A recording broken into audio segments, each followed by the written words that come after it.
Halo semuanya, jumpa dengan gue Chandra di Charles Rapin Tech.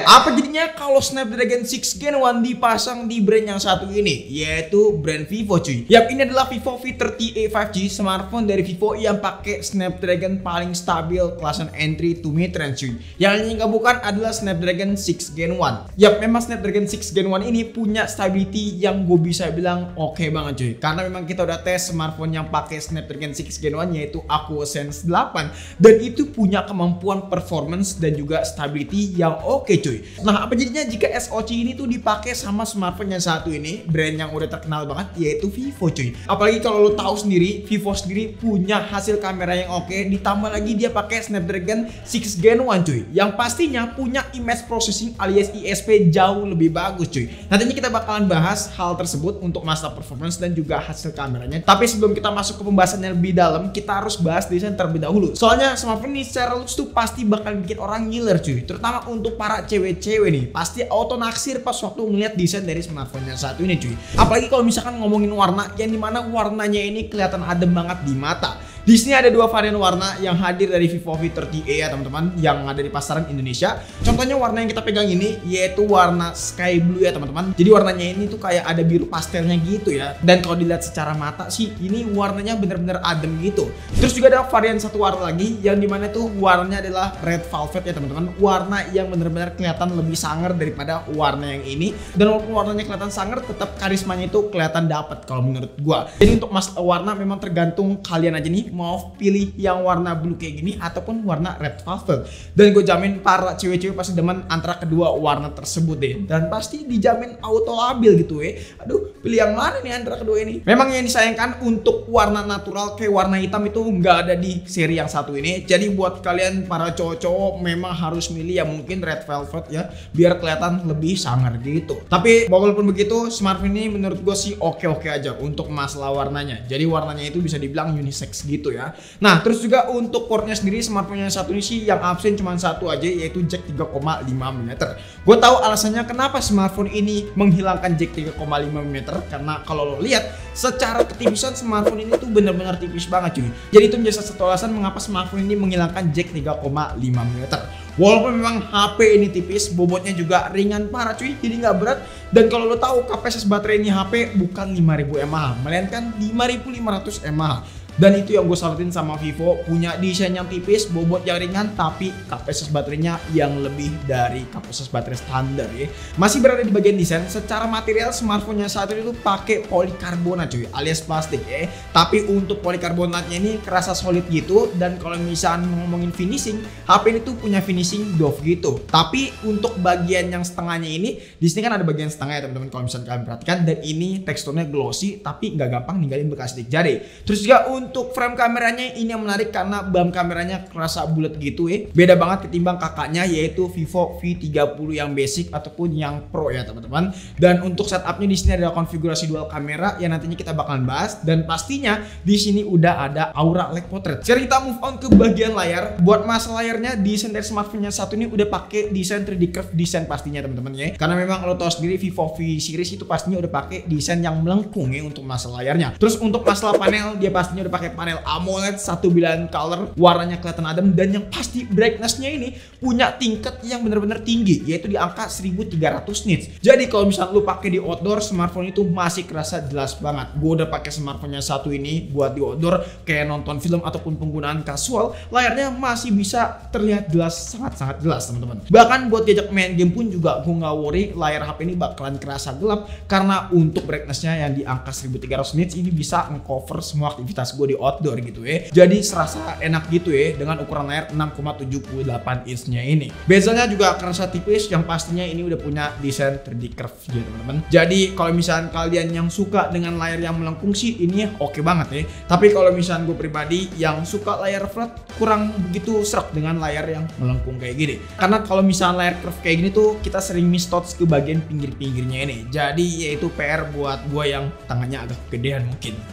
Tapi secara experience experience gue bisa akuin lah, buat masalah layar ini memang Vivo udah paling juara buat di kelas harga 4 jutaan cuy. Jarang banget di harga 4 jutaan bisa nyaingin spesifikasi kayak Vivo V30e ini cuy. Layarnya udah curve, speknya aduhai, apalagi kalau dipakai di outdoor itu nggak bakalan worry lagi. Selain itu gue harus nyebutin satu kekurangan dari smartphone-nya yang satu ini, ya pasti kalian udah bisa tebak, yaitu masalah speaker. Saat gue ajak nonton film smartphone-nya yang satu ini memang agak sedikit kurang karena speakernya kurang nendang gitu cuy. Ya soalnya dia masih pakai teknologi mono speaker, tapi mono speakernya ini bukan kaleng-kaleng.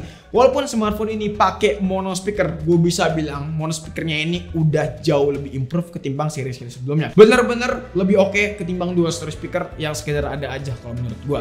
Jadi nggak salah, smartphone yang satu ini masih menggunakan teknologi mono speaker. Yang penting mono speakernya ini punya teknologi yang mantep gitu Buat nonton film sih menurut gue sosok, tapi memang suaranya kurang kencang gitu. Bassnya sih yang paling penting ini dapat banget di smartphone yang satu ini. Sama kayak buat pas waktu main game, layarnya juga kerasa responsif abis. Dan pas waktu gue ajak multitask, layar dari HP ini bisa di-touch sampai 10 jari, jadi udah aman parah. Dan sensornya benar-benar gak ada delay sama sekali. Jadi menurut gue smartphone yang satu ini udah approve banget buat diajak nge-game tipis-tipis ataupun main game-game ringan yang seperti game Free Fire ataupun game PUBG Mobile ya teman-teman, yang membutuhkan sensitivitas cukup tinggi gitu. Ngomongin nge-game, smartphone yang satu ini yang tadi kita disebutkan di awal pakai SoC yang paling stabil buat kelasan entry level to mid range. Bahkan Helio G99 aja udah lewat kastanya. Ini bukan kastanya dan ini bukan lawannya si Helio G99 teman-teman. Jadi buat SoC dia pakai Snapdragon 6 Gen 1 yang tadi gue udah sebutin, dan performanya kalau lo tahu ini SoC bener-bener stabil dan juga oke parah cuy. Memang tidak ngebut, tapi menurut gue yang terpenting adalah stability-nya bener-bener dijaga dengan cukup baik.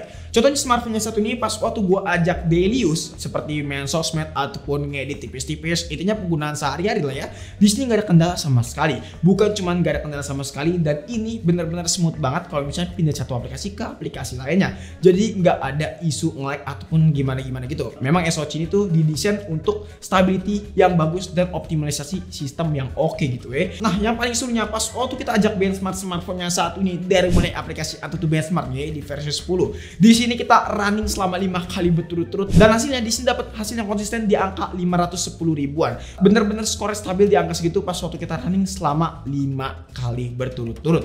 Jadi menurut gua smartphone yang satu ini nggak ada kendala sama sekali buat kita geber AnTuTu benchmark teman-teman. Terus juga di Geekbench 6 pun juga kita running selama 5 kali pun juga demikian, hasilnya masih stabil. Di sini buat skor tertingginya ya, buat multicore dan single core dapat di angka 942, dan multicore itu dapat di angka kurang lebih 2367. Jadi menurut gua untuk masalah skor not problem di angka segini.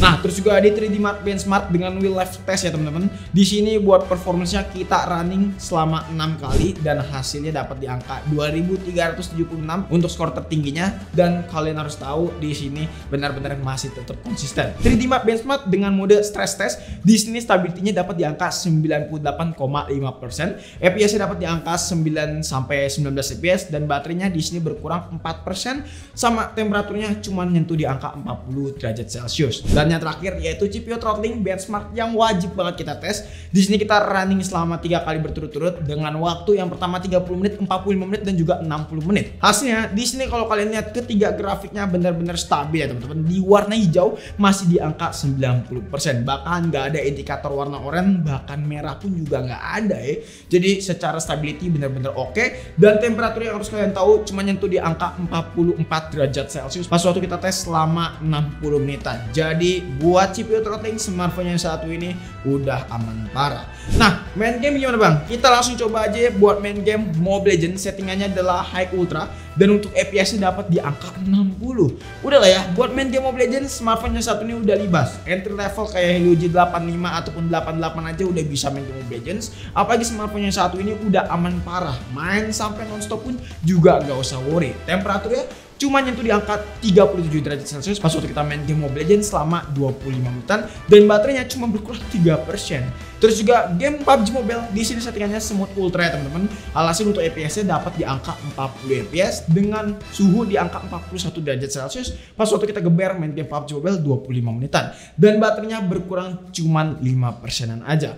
Genshin Impact settingannya yaitu medium 60 fps, dan untuk FPS-nya dapat di angka 40 sampai 50. Di sini temperaturnya nyentuh di angka 44 derajat Celcius saja. Memang agak sedikit lumayan panas, tapi menurut gua not problem karena di HP ini tuh tipis gitu ya teman-teman. Apalagi pas waktu kita main itu dalam waktu sekitaran 25 menitan dan baterainya berkurang sekitaran 9% cuy.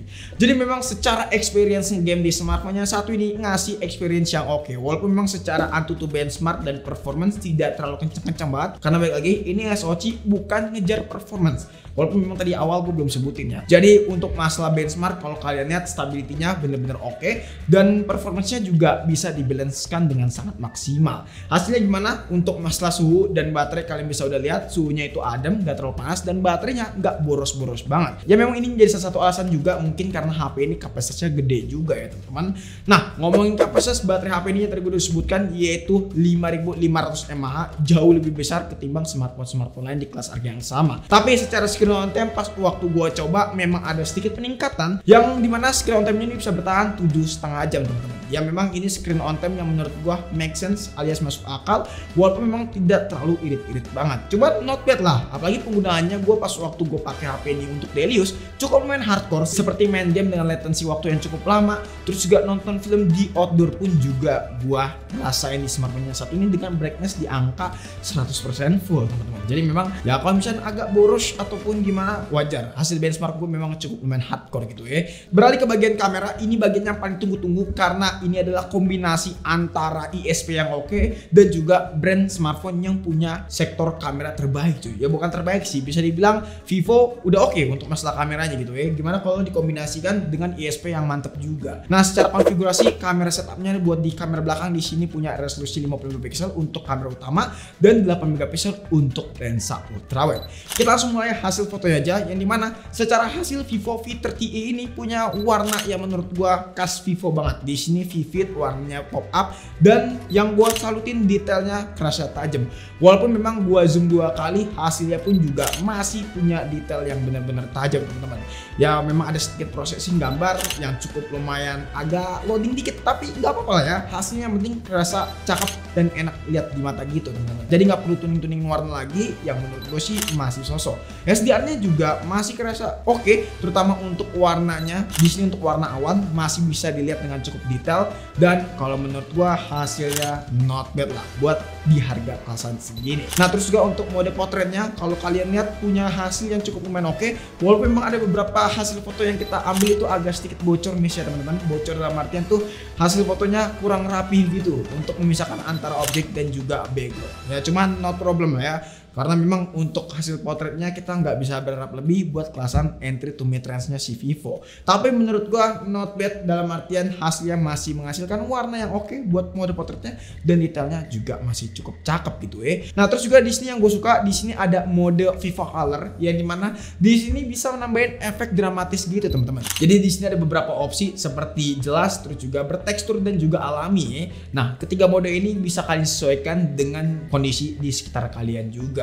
Nah sekarang kita langsung beralih ke bagian foto malam, yang dimana foto malamnya sendiri Vivo V30e ini kalau gue lihat secara mata sih udah cakep banget, detailnya tajam, warnanya juga vivid, terutama untuk masalah noise-nya bisa dikompres dengan cukup baik. Tapi di sini ada satu kekurangan pas waktu kita foto objek orang, yang dimana objek orang tersebut harus nahan kurang lebih 5 detikan karena image processing-nya cukup lumayan lama. Itu pun kalau misalkan kalian pengen mendapatkan hasil yang berkualitas. Tapi kalau misalkan pengen dapetin hasil yang nggak berkualitas banget ya, hasilnya bakal berbayang dan juga ngeblur gitu. Karena memang gue akuin shutter speed HP itu agak sedikit lumayan lama kalau misalkan dalam kondisi gelap dan memang membutuhkan cahaya yang cukup gitu ya.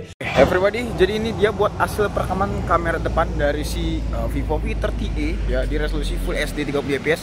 Jadi buat hasil kamera depannya ini cuma bisa sampai Full HD 30 fps aja.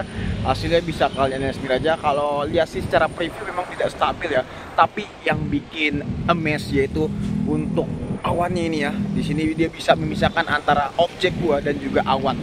Nah, kalau misalnya kalian lihat di sini awannya masih kelihatan jelas, walaupun di sini memang agak sedikit backward karena memang itu arahnya ke matahari gitu. Tapi secara hasil kamera selfie menurut gua not bad loh. Memang menurut gue sih udah cakep ya Vivo ya buat hasil kamera selfie buat perekaman videonya. Bukan cuma sekedar foto doang gitu.